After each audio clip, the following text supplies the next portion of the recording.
Hi friends, आप सभी को नमस्कार। आज जो चैप्टर हम डिस्कस करने जा रहे हैं वो क्लास 10th का सिविक्स का फर्स्ट चैप्टर है, पावर शेयरिंग। चैप्टर को डिस्कस करने से पहले कुछ बेसिक नॉलेज हम लेते हैं, पावर शेयरिंग क्या होती है।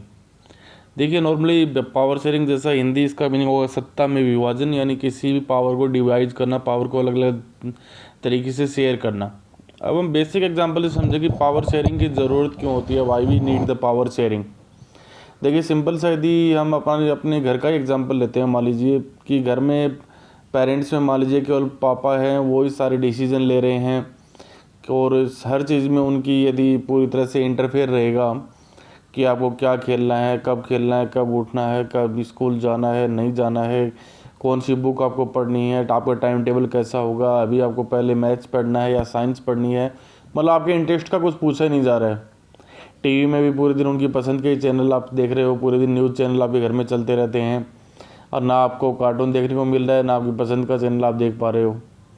खाने में भी यदि आप देखो तो हमेशा उन्हीं की फरमाइश से खाना बनाया जा रहा है, ठीक है।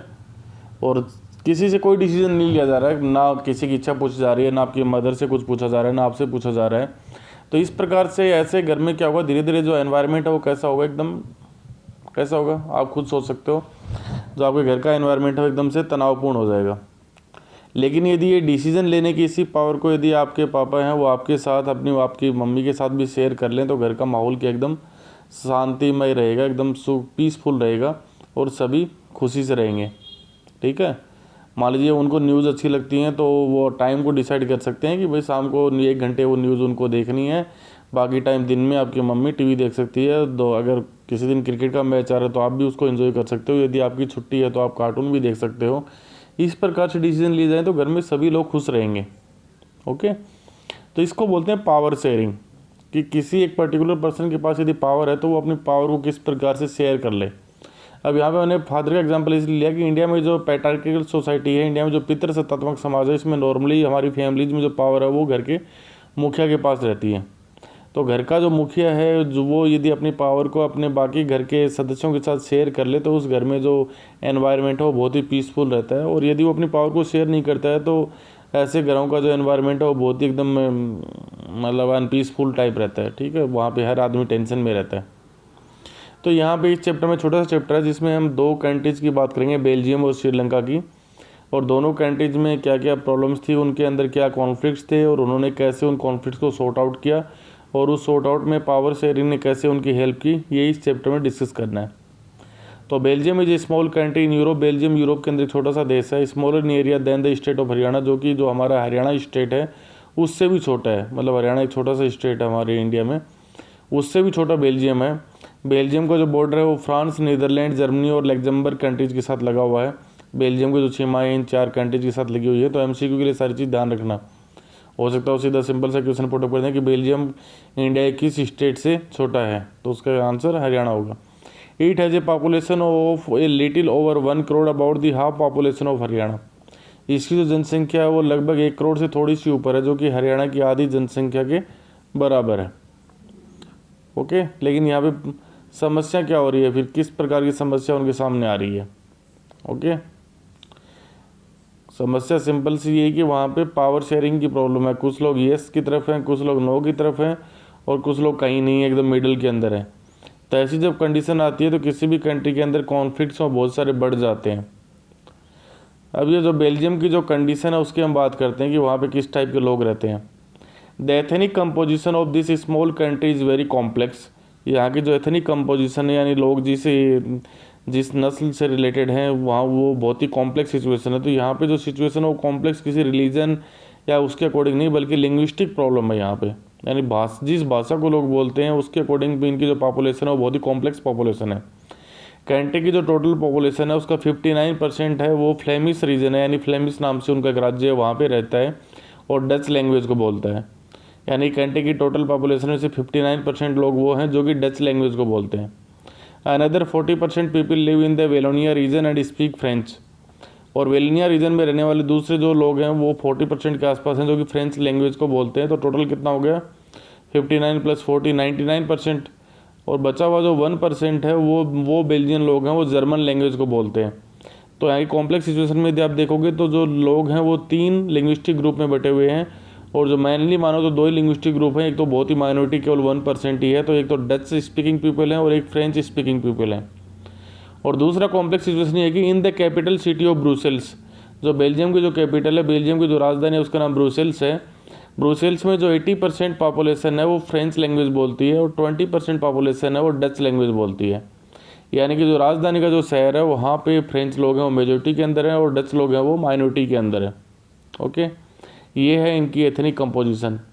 अब किसी भी कंट्री में हो सकता है इस टाइप की प्रॉब्लम आपको देखने को मिल सकती है। इंडिया में भी बहुत सारी लैंग्वेज बोलने वाले लोग हैं, बहुत सारे रिलीजन को फॉलो करने वाले लोग हैं, तो फिर यहाँ पे इनके अंदर इतना सारा कॉम्प्लेक्स सिचुएशन क्यों हो रहा है?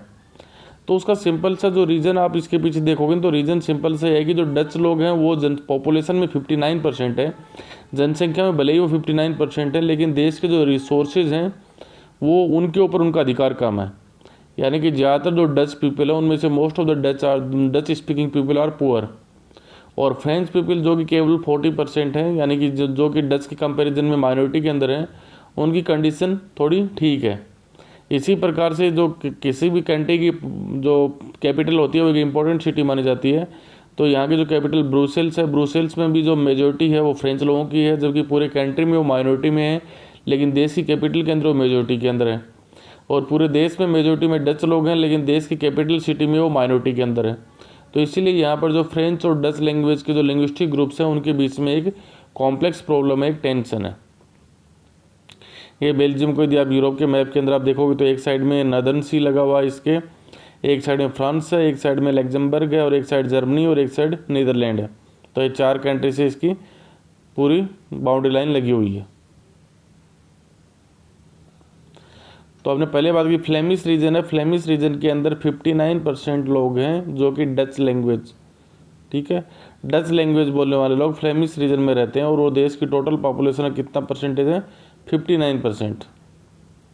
जो वेलोनिया रीजन है, वेलोनिया रीजन में फ्रेंच लोग रहते हैं और जो कि देश की टोटल पॉपुलेशन का 40% है, और बचे हुए 1% कौन है? German speaking.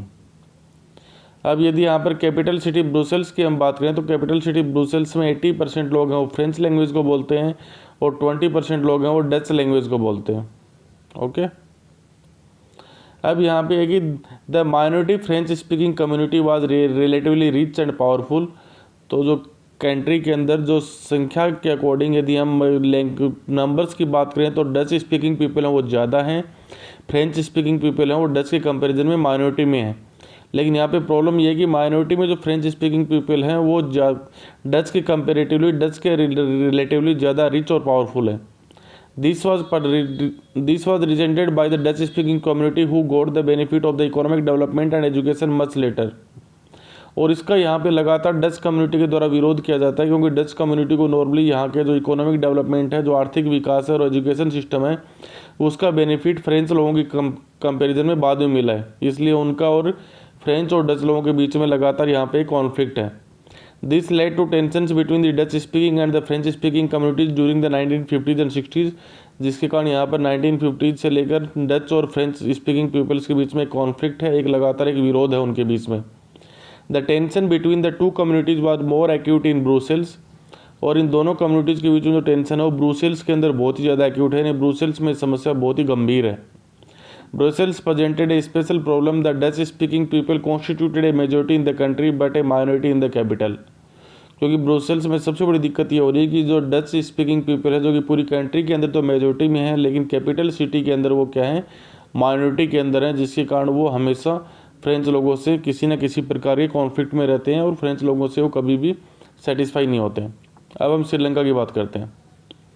श्रीलंका है वो एक आइलैंड कंट्री है, यानी आइलैंड कंट्री उसको बोलते हैं, जो कि चारों तरफ समुद्र से घिरा होता है। ये जो इंडिया का सदर्न स्टेट तमिलनाडु है, तमिलनाडु की कोस्ट से केवल कुछ ही किलोमीटर दूर है।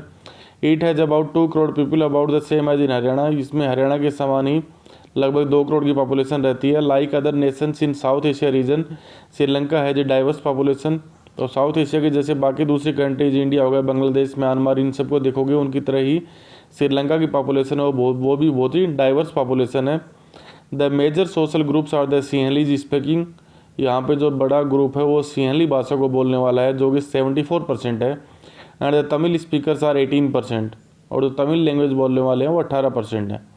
अमंग तमिल्स आर 2 सब ग्रुप्स, और तमिल्स हैं उनमें भी 2 सब ग्रुप हैं। एक तमिल है जो कि इस कंट्री के नेटिव है, यानी कि इस कंट्री के मूल निवासी हैं, they are called Sri Lankan Tamils, जो कि टोटल तमिल्स का 13% है। और दूसरे तमिल्स वो हैं जो कि the rest whose forefathers came from India as a plantation working during the colonial period. और दूसरे तमिल वो हैं जो कि जब श्रीलंका भी पहले जैसे इंडिया के ऊपर ब्रिटिशर्स का अधिकार था, उसी प्रकार श्रीलंका के ऊपर भी ब्रिटिशर्स का अधिकार था, तब इसे सिलोन के नाम से जाना जाता था। तो उस समय श्रीलंका में जो ब्रिटिशर्स थे वो टी प्लांटेशन का काम करवाते थे। तो टी प्लांटेशन में हेल्प करने के लिए वो जो इंडिया का जो तमिलनाडु की स्टेट है वहाँ से बहुत सारे लोगों को श्रीलंका में उन्होंने बसाया था। तो उसी समय जो तमिल्स लोग आए थे, ये कुछ दूसरे तमिल से जिनको इंडियन तमिल का नाम दिया गया है। तो जैसे 1947 में इंडिया इंडिपेंडेंट हुआ, वैसे ही 1948 में सिलोन आज़ाद हुआ और उसने अपना नाम श्रीलंका रखा। तो most of the Sinhala speaking people are Buddhist. अब दूसरा इसमें जो गैप है वो है रिलीजन के अकॉर्डिंग है, कि जो सियाली भाषा बोलने वाले ज़्यादातर लोग हैं वो बौद्ध धर्म को फॉलो करते हैं, while the most of the Tamils are Hindus और मुस्लिम। जबकि जो तमिल भाषा बोलते हैं उनमें से ज़्यादातर या तो हिंदू हैं या फिर मुस्लिम हैं। इसके अलावा इसमें जो चौथा ग्रुप है वो 7% लोग हैं जो क्रिश्चियनिटी को फॉलो करते हैं, ईसाई धर्म को फॉलो करते हैं, वो आर बोथ तमिल और सियालीज, जो कि तमिल लैंग्वेज भी बोलते हैं या सियाली लैंग्वेज में से किसी एक लैंग्वेज को बोलते हैं।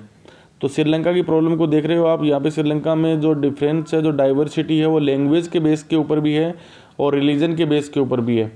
जो बेल्जियम में जो डाइवर्सिटी थी वो उस डाइवर्सिटी का रीज़न लिंग्विस्टिक डिफरेंस था, और यहाँ पे जो डाइवर्सिटी है वो लिंग्विस्टिक के साथ साथ आपका रिलीजियस बेस के ऊपर भी है। तो अभी तक हमने बात की श्रीलंका और बेल्जियम में क्या क्या प्रॉब्लम्स हैं। आप चैनल को लाइक कीजिए, सब्सक्राइब कीजिए, शेयर कीजिए। अगला जो वीडियो है उसमें हम